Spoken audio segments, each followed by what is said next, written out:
Menurut Alkitab, ke-12 suku Israel adalah keturunan Yakub. Dia adalah anak dari Nabi Ishak dan cucu dari Nabi Abraham. Dilansir dari rubrik Kristen.com, Tuhan mengganti nama Yakub menjadi Israel. Yakub yang berarti penipu, sedangkan Israel yang berarti bergulat dengan Allah. Hal ini terjadi setelah Yakub bergulat dengan malaikat Allah, yang tertulis pada Kejadian 32 ayat 8, dan kitab Kejadian 35 ayat 10.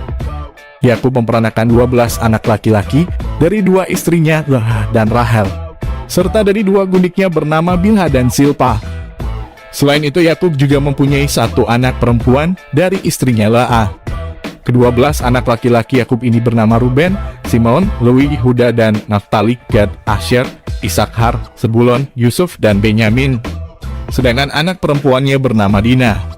Ke-12 anak laki-laki Yakub inilah yang menjadi nenek moyang dari ke-12 suku Israel, yang selanjutnya disebut sebagai bangsa Israel. Ke-12 suku Israel ini pernah diperbudak di Mesir selama 400 tahun sebelum mereka dibawa Tuhan menuju tanah Kanaan, yang disebut Tanah Perjanjian. Ketika di Mesir mereka beranak cucu, sehingga menjadi sebuah bangsa yang besar yang dinamakan bangsa Israel. Setelah perang saudara di waktu pemerintahan anak Raja Salomo yang bernama Rehabeam, ke-12 suku ini terpecah menjadi 2 bagian. Bagian selatan terdiri dari suku Yehuda dan Benyamin, yang kemudian dikenal dengan Kerajaan Yehuda atau Yahudi yang beribu kota di Yerusalem. Bagian utara terdiri dari 10 suku yang disebut Kerajaan Israel. Dalam perjalanan sejarah, 10 suku tersebut kehilangan identitas kesukuan mereka.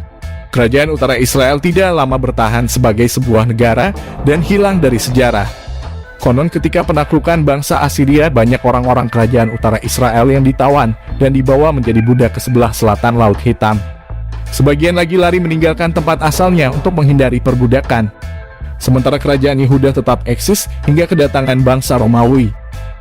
Setelah pemusnahan Yerusalem oleh bala tentara Romawi yang dipimpin oleh Jenderal Titus, orang-orang Yehuda pun banyak yang meninggalkan negerinya dan menetap di negara lain, bahkan terserak di seluruh dunia. Akan tetapi jauh sebelum itu, ketika masa pembuangan ke Babilonia berakhir, orang-orang Yehuda yang disebut Yahudi diizinkan untuk kembali ke negerinya. Berbeda dengan ke-10 suku Israel dari kerajaan utara yang memilih tidak pulang untuk meneruskan petualangannya ke arah timur. Demikian juga dengan mereka yang diperbudak di selatan Laut Hitam. Setelah masa perbudakan selesai, tidak diketahui kemana mereka pergi untuk meneruskan hidupnya. Hal inilah yang membuat banyak di antara bangsa Israel kuno kehilangan identitas mereka sebagai orang Israel. Dilansir dari Kompasiana.com menyebutkan bahwa di negeri Israel terdapat sekelompok kecil orang Israel yang berkulit hitam, yang dikenal dengan suku Falasa. Sebelum berimigrasi ke Israel, mereka hidup di Ethiopia selama ratusan generasi. Fisik mereka persis seperti Negro dengan segala spesifikasinya. Berkulit hitam legam, bibir tebal, rambut keriting. Mereka mengklaim diri mereka sebagai keturunan Israel atau disebut Beta Israel.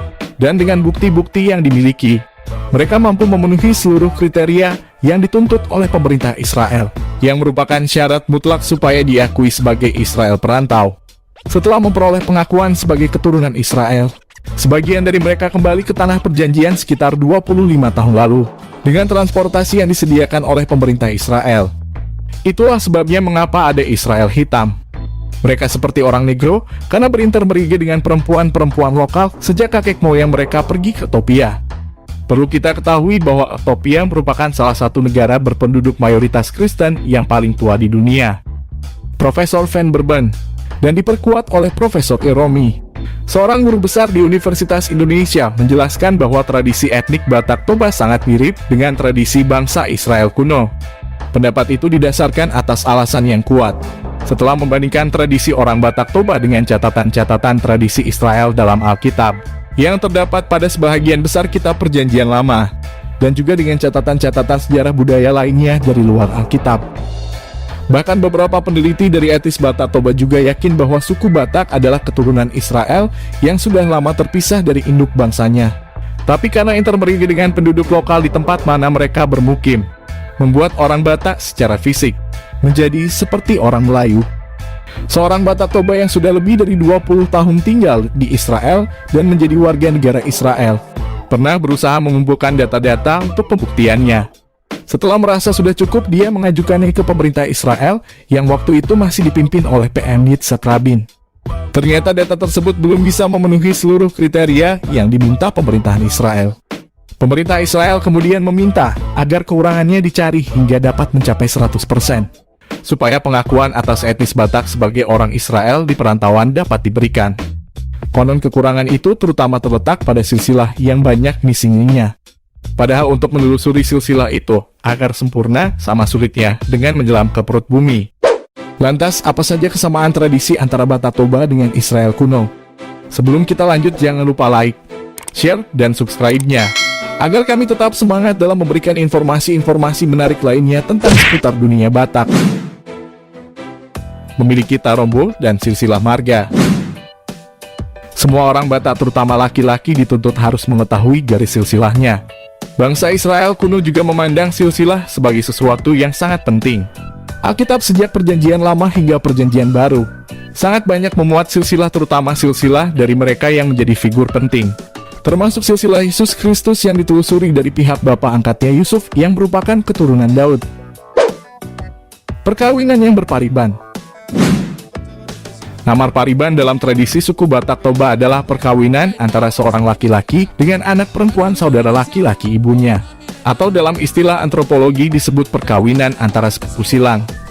Dalam bahasa yang sederhana, marpariban adalah mengambil istri yang semarga dengan ibu kita.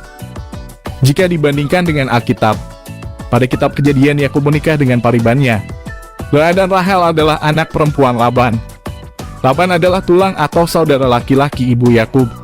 Sepanjang yang diketahui di dunia ini, hanya orang Israel kuno dan orang Batak yang sekaranglah yang memegang tradisi hubungan perkawinan seperti ini. Pola alam semesta. Orang Batak Toba membagi 3 besar pola alam semesta, yaitu Banua Ginjang yang merupakan alam sorgawi, Banua Tonga yang menjadi alam dimensi kita manusia, dan Banua Toru yang menjadi alam maut. Ternyata bangsa Israel kuno juga membagi alam dengan pola yang sama. Kredibilitas. Sebelum terkontaminasi dengan racun-racun pikiran zaman modern, setiap orang Batak, terutama orang tua, cukup menitipkan sebuah tempat sirih seperti salapa atau gajut, ataupun sehelai ulos, sebatang tongkat, atau apa yang ada pada dirinya, sebagai surat jaminan hutang pada pihak yang mempiutangkan, ataupun jaminan janji pada orang yang diberi janji. Walaupun nilai ekonomis barang jaminan bisa saja sangat rendah, tetapi barang tersebut adalah manifestasi dari martabat penitip, dan harus menebusnya suatu hari nanti dengan merealisasikan pembayaran hutang ataupun janjinya. Budaya Israel kuno juga demikian. Dalam kitab Kejadian 38, kita bisa melihat Yehuda ketika menitipkan tongkatnya kepada Tamar sebagai jaminan janjinya. Hierarki dalam pertalian marga. Dalam budaya Batak, jika seorang perempuan menjadi janda, maka laki-laki yang paling pantas untuk menikahinya ialah dari garis keturunan terdekat dari mendiang suaminya. Ini dimaksudkan agar keturunan si perempuan dari suami yang pertama tetap linear dengan garis keturunan dari suami yang kedua.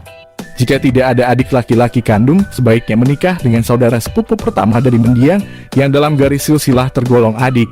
Jika tidak ada sepupu pertama, dicari lagi sepupu kedua. Demikian seterusnya urut-urutannya. Dalam tradisi Israel kuno, kita dapat membaca kisah janda Rut dan Boas. Boas masih satu marga dengan mendiang suami Rut. Boas ingin sekali menikahi Rut, akan tetapi ditinjau dari kedekatan menurut garis silsilahnya, Boas bukan pihak yang paling berhak. Oleh sebab itu dia mengumpulkan semua kerabat yang paling dekat dari mendiang suami Rut dan mengutarakan maksudnya. Dia akan mengurungkan niatnya jika ada salah satu di antara mereka yang mau menggunakan hak adatnya, mulai dari pihak yang paling dekat hubungan keluarganya hingga yang paling jauh, sebelum tiba pada urutan Boas sendiri. Pemindahan tulang belulang atau eksumasi. Bagi orang Batak, tradisi ini disebut dengan tradisi mangokaholi. Penggalian tulang belulang dari kerabat yang masih satu dalam garis silsilah dan dikuburkan di daerah lain adalah praktek yang sangat umum hingga sekarang. Pada bangsa Israel kuno, hal semacam ini adalah kebiasaan umum juga. Sejarah sekuler menuturkan bahwa tulang belulang Yusuf dibawa dari Mesir ketika bangsa Israel keluar dari Mesir. Tradisi mengandung atau meratap. Meratap berbeda dengan menangis. Meratap dalam bahasa Batak Toba disebut mengandung. Mengandung ialah menangis sambil melantunkan bait-bait syair kematian dan syair kesedihan hati, yang menggunakan bahasa Batak klasik dan bukan bahasa Batak sehari-hari. Mengandung menjadi sebuah tradisi sastra lisan yang sampai saat ini bisa kita lihat di masyarakat Batak Toba. Dari sejarah diketahui bahwa ketika Yusuf meninggal, keluarganya membayar para peratap untuk mengandung. Bahkan kitab Perjanjian Lama dan Perjanjian Baru berkali-kali mencatat kata-kata seperti ratapan, meratap, dan peratap. Kitab Ratapan yang ditulis oleh Raja Salomo dalam praktek Israel kuno adalah syair-syair yang dilantunkan sambil mengandung, walaupun bukan pada acara kematian. Hierarki pada tubuh. Dalam budaya Batak, kepala adalah anggota tubuh yang paling tinggi martabatnya. Sebaliknya, anggota tubuh yang paling rendah derajatnya ialah telapak kaki. Pada zaman dulu dalam setiap pertemuan, telapak kaki selalu diusahakan tidak nampak ketika duduk bersila. Pada bangsa-bangsa Semitik tertentu di Timur Tengah, tradisi semacam ini masih tetap dijaga hingga sekarang. Karena memperlihatkan telapak kaki pada orang lain adalah pelanggaran etika yang berat. Karena telapak kaki tetap dianggap anggota tubuh yang paling hina derajatnya. Tangan kanan dan sisi kanan. Dalam budaya Batak Toba, sisi kanan dan tangan kanan berbeda tingkat kehormatannya dengan sisi kiri dan tangan kiri. Dalam Alkitab banyak tercatat aktivitas sisi kanan yang melambangkan penghormatan atau kehormatan.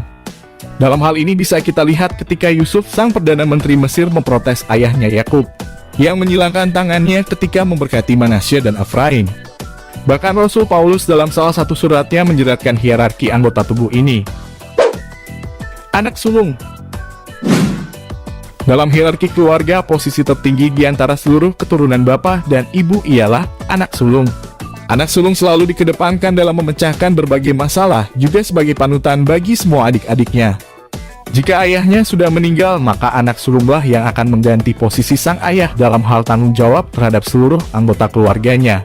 Deskripsi tentang anak sulung pada bangsa Israel kuno juga sama seperti yang ada pada suku Batak, sehingga istilah anak sulung banyak terdapat dalam Alkitab.